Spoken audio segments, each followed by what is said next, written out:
screw in the podium? No, it's screwed in. It's just rotatable. I saw the Yeah, yeah. extra screws.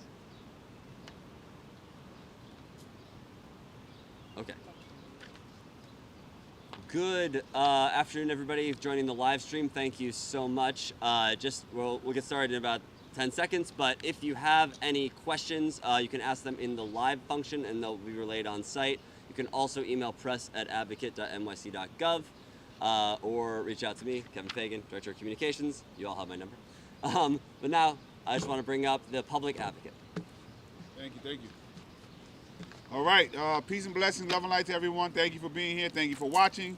Thank you all for being here. I'm pretty sure I was, first time I got online was in college with a dial-up modem that some of you may remember, and no idea of how much the internet would come to reshape and dominate everything about our lives. Government services, education, and employment opportunities, urgent information, community support, all of these run through a router. We cannot afford to be disconnected, yet many can't afford just to connect. I don't need to tell New Yorkers that our internet bills only continue to grow. The digital divide is more than generational, it's also geographic, and it's economic. Some neighborhoods, as you see on the charts behind me, unfortunately primarily black and brown, lower income areas are paying the highest rates for the slowest speeds. So they're paying the most for service and receiving the slowest service. As you can see, as I mentioned, this is particularly prevalent in the Bronx. Customers in the Bronx pay the highest average cost per month, $79.83 for the slowest average speeds at about 198.02 Mbps. How do I say that? Thank you. 198.02 megabytes per second among the boroughs. The result in Bronx residents paying nearly double the cost per megabytes per second compared to Manhattan, and allocating the largest portion of their income simply to internet costs. That's unaffordable, it's also inequitable. So today we are proud to release my report, Get Connected, on establishing affordable internet access for all. In it, we lay out a strategy for developing a public broadband structure that decreases costs while increasing access. Internet access in New York City relies on a mix of traditional cable, fiber optic, and wireless, with fiber as the gold standard due to its speed, stability, and its resilience. However, this high-quality service is not universally available. Many low-income households forego service. About 15% still rely on mobile-only access due to issues with reliability and affordability. I was very glad to see Mayor Mamdani announce an expanded access to the Bronx, in the Bronx, a few weeks ago, to show a commitment to bridging the digital divide. Immediately, and in the 2 years, we can focus on enforcement and exploration. Hold on a second. Nope, I skipped the speech, sorry. So I was excited to see Mayor Mamdani expand access to the Bronx. It shows commitment to bridging the digital divide. The same communities that have long been cut off and disconnected from services through both physical infrastructure and systemic injustice risk being left behind online as well. The internet today is just about as foundational and as essential as any other utility, but our city has yet to treat it as such. Some of the infrastructure we rely on for internet access hasn't been updated since those first days of dial-up, and some of the legal frameworks for its access predate the telephone itself. This is interesting. This is the franchise agreement between the city and Empire City Subway, and it basically is a franchise agreement for the Manhattan and Bronx and covers the internet.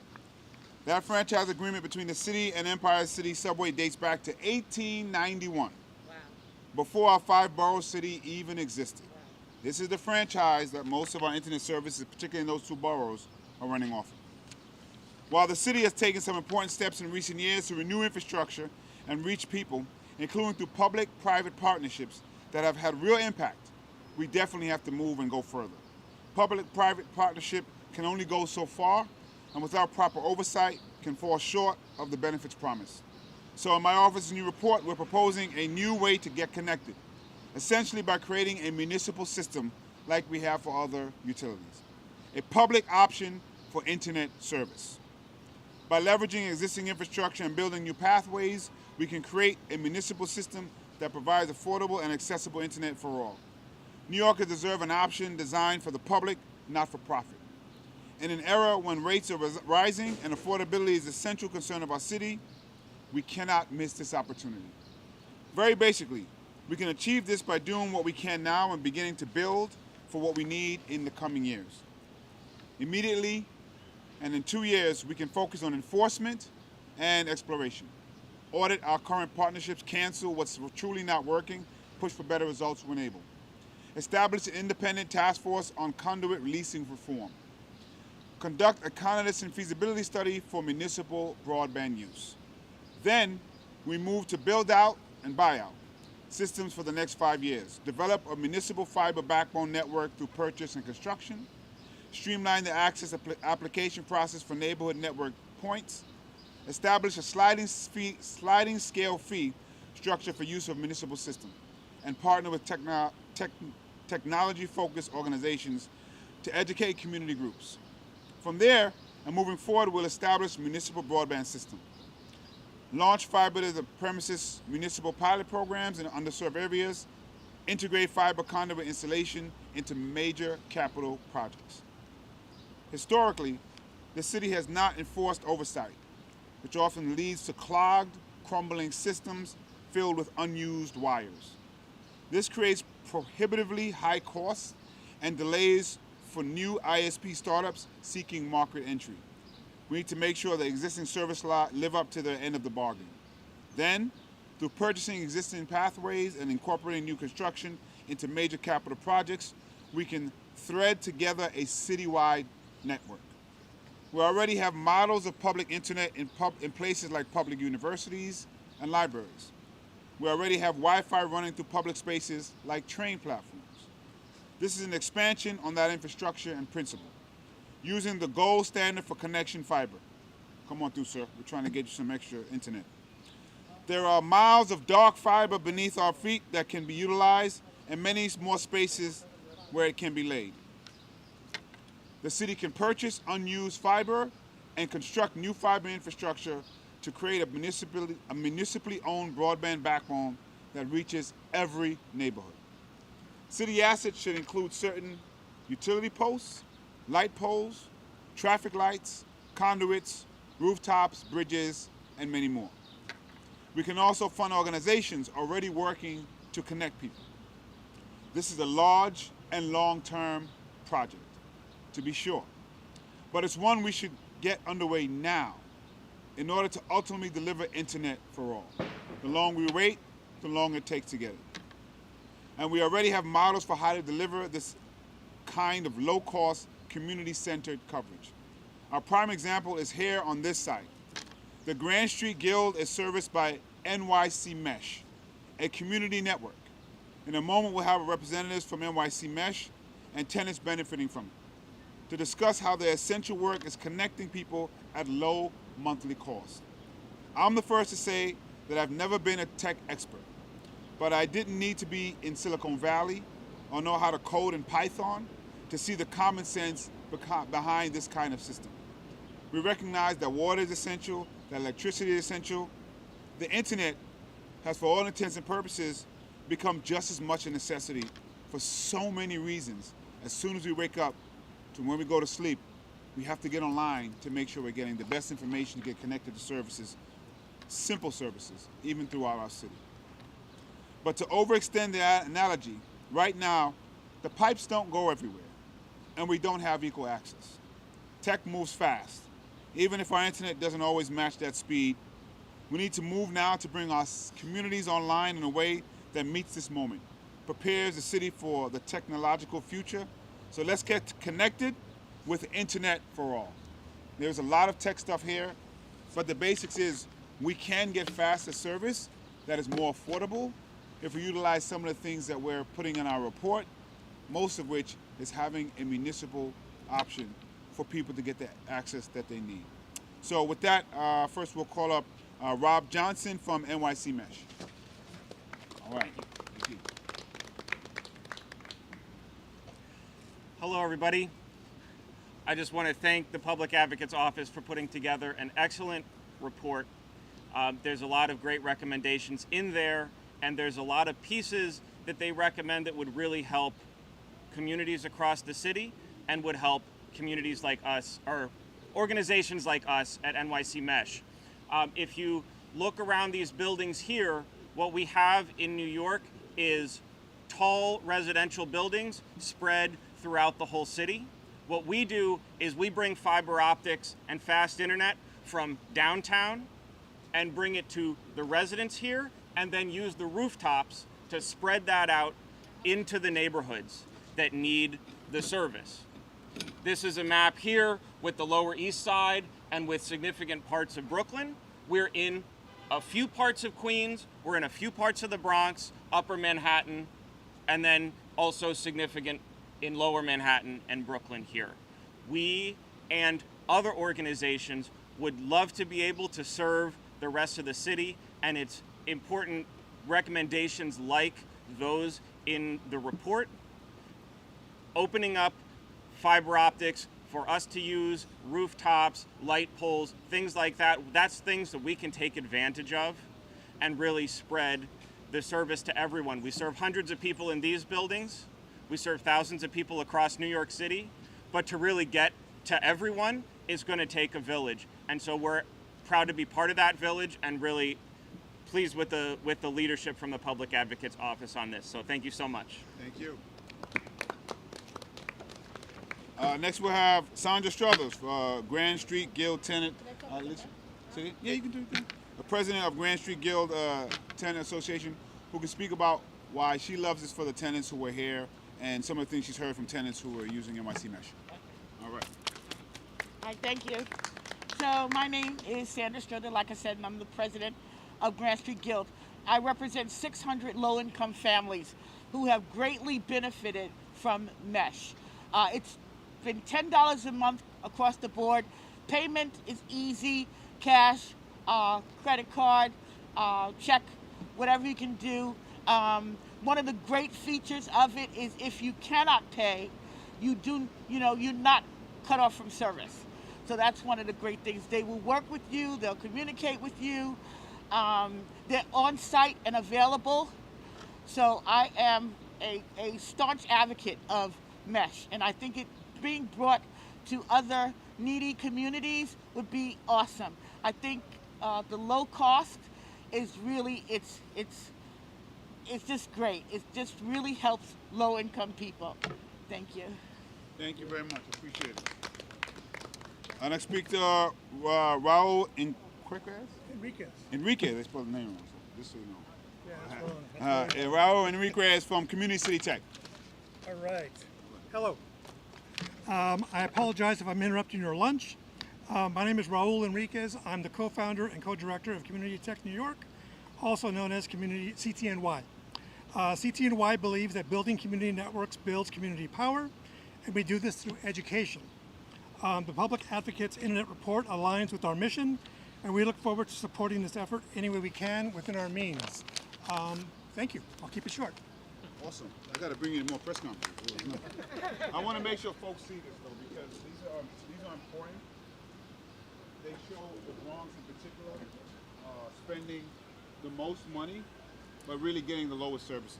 So this really shows the inequity of our access to the internet, and what we're trying to provide. Like as I mentioned, there's good public-private partnerships that have done some good things, but like healthcare, a public option doesn't take that away. It provides another option for people to get the services that they need. So this is not something that we can idly sit by and say that the folks who are paying the most services should be getting the least should be getting the slowest speeds. And if you look at the map like we saw before, you will see that NYC Mesh is in a nice array of neighborhoods, low-income neighborhoods, black and brown neighborhoods, and they're working fairly well. So it's important to understand what we're offering, why we're saying it. We want to treat this thing as a utility. We want to provide a public option. All it does is provide some competition for things that exist. We've seen that work in other spaces. There's no reason why we can't see it work here. And to get to that point, there's some things that we have to do beforehand, and we can't do that unless we get started. So this report is just really a push for New York City to really adopt the model that we have to get. The internet is a necessity to make it in our society, and they have to start doing what they can to provide more lower costs and better speed. And with that, I'm happy to answer any questions. Start with all the in-person questions, then we'll go to the feed. Oh. Yeah, absolutely. So you said that the NYC mesh network in the places that it's been deployed is working fairly well. Do you have metrics on like kilobytes, megabytes per second, or for uploads and download speed? Sure, yeah. So in these buildings, we have over gigabit speeds. We actually can support up to 10 gigabit speeds. In most of our installations, we can support around 500 megabits to a gigabit. That's generally faster than your basic packages from Spectrum or Verizon or Optimum. But they can, some of their higher end things can match that. We provide best effort, and we think we're trying pretty hard to provide good effort rather than gating the faster things behind people who pay more. Absolutely. And I'm wondering also if you can speak to just sort of the vision of like when this is implemented, what is that going to look like? Will all apartments have the ability to purchase the municipal internet? Will it be openly available for free in public spaces? What is it? Can you sort of complete that for me? Well, I'm going to call up my Deputy Public Advocate, Kashif Hussain, who will speak on a little bit. But I do know now that the options available are not as affordable as for everyone who needs them. We also know that enforcement has been an issue. So we've seen places where the entities providing the service have misrepresented what they're providing, have missed metrics that they were supposed to meet for their franchise agreements that they have. So we're also pushing for better enforcement for existing services that we have. Bringing in a municipal option like healthcare doesn't take away the other abilities, but it does provide another service, and I think it's at a lower cost. And so I would love for everyone to have access to everything. It'd be great if everybody had access to fiber. They're supposed to, and they don't. So we want to make sure that everyone has access to all of the options. Thank you. That are available. And that's not the case. And to be frank, this is just a small amount. So just double, tripling, quadrupling this can reach so many other folks, and we can't get that started until we get it started. But Kasha, That's the answer. That's the answer. okay, I did well. Sorry to clarify. Okay. So we're talking about within people's homes and apartments as well. Oh yes, within yes. This is public absolutely. So when the tenant president spoke, it's people getting access in their apartments. So we do. This is primary, so they can get access in their apartments, just like they do with any other franchise. Rob, can you speak to some of the infrastructure built into Grand Street Build-Up? Sure, yeah. So thank you. I'll just add a little bit here. In these buildings, these are legacy buildings. They already exist.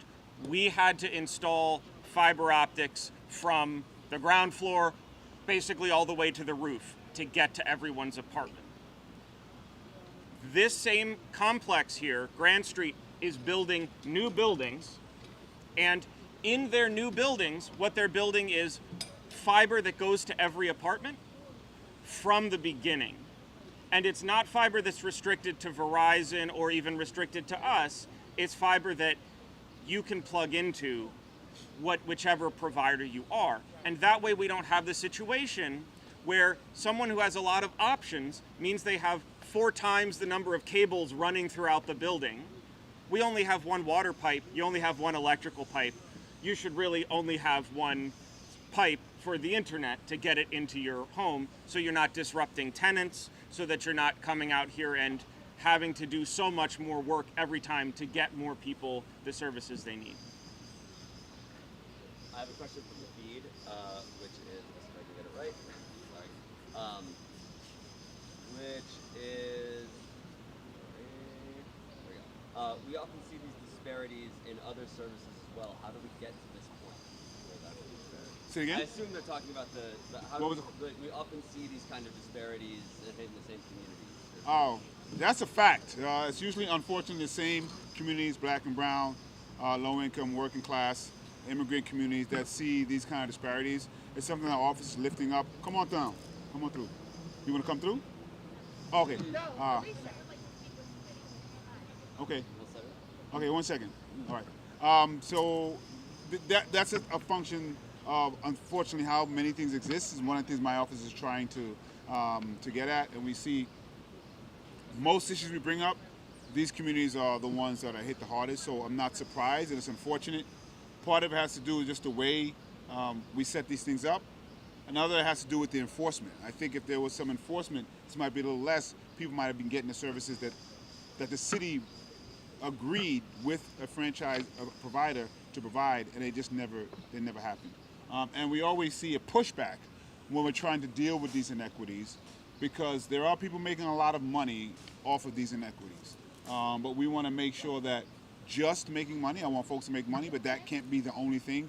The service is really important, especially when the service is the lifeblood of what people need. You literally can't navigate society in 2026 without access to the internet, without access to reliable internet service. More and more government like New York City are pushing people online to get information, to get services. And after COVID, we've seen that most people understand and rely even on remote services. How do you do that without getting the internet? And it is not fair that a place like the Bronx will be paying the highest amount of services. By the way, the Bronx has a congressional district that has the most poverty in the country, and they're paying the most for their services, and they're getting the slowest speed. And everyone should look up and perk up and say that's a problem, and we can't just keep doing what we've been doing. For New Yorkers that have opted out or can't afford broadband service, can you talk about just how the additional steps that they would need to take to get online to fill out something like the housing lottery or to fill out job application?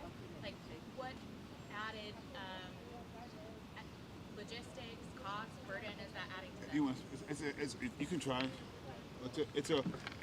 It's definitely a huge burden if you don't have broadband, if you don't have the speed that is needed to provide these services.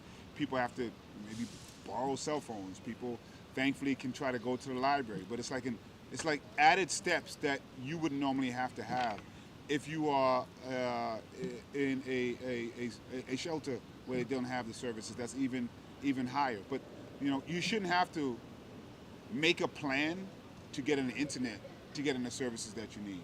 So that extra step, I want folks to imagine that you are trying to get some services that you deserve and you're supposed to get, and the thing that's stopping you is you can't afford to pay for the broadband and the fast services. That's unfair and it's unnecessary, particularly when we have the things and we are identified what can change that. You're dealing with the burdens of the world, now you have an additional one. Try to figure out, can you take off work to go to the library? Is there somebody that has a phone? How are you going to do all this stuff on the phone? Are you elderly? Can you actually fiddle with the phone the way you might want to? So there's a lot of different things that can be concerning that we can fix right now at an affordable rate. $10 a month is much more affordable than $79.83 for a service that actually at points may be even better. And I think from what I've heard, when we've had storms and things of that nature, have actually been even more reliable in some places. One more from the chat and then we'll wrap, which is just how do you expect the city to respond to this report? Have you had a response? How do you expect the city to respond? I'm hoping the city will say, great, let's get started. I'm actually hoping even with the public-private partnerships that healthy competition is something that people will want to see because that provides a benefit for all of the consumers and all the residents of New York City. So my hope is that we just start figuring out when to get this started and we can happily assist to figure out what the metrics that we can have as we move forward. But I'm hoping that we don't see much resistance. This is really in line, not just with the administration, but I think what New Yorkers want and what New Yorkers need. Anything? All right. Thank Okay. you all. Peace. If you Thanks, everybody. need the report, advocate.nyc.gov/connected. And then any follow-up questions that come after, press at advocate.nyc.gov. Thanks everybody so much for Don't we joining. have a QR code? We do have a QR code or something. Yes. We have many QR codes or something. Let's get the QR code up. Peace, brother. How are you? You like the shoes? Thank you. I appreciate that.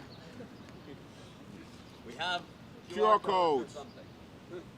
So if you're on, Because unlike the city, we are in a modern era. And there you go. Hopefully you can put your phone to the screen or something. All right. Thank Bring you it closer. Can I get it? Good? Yeah. All right. Thanks, everybody. Peace, everyone. Thank you. All right. good. Great job.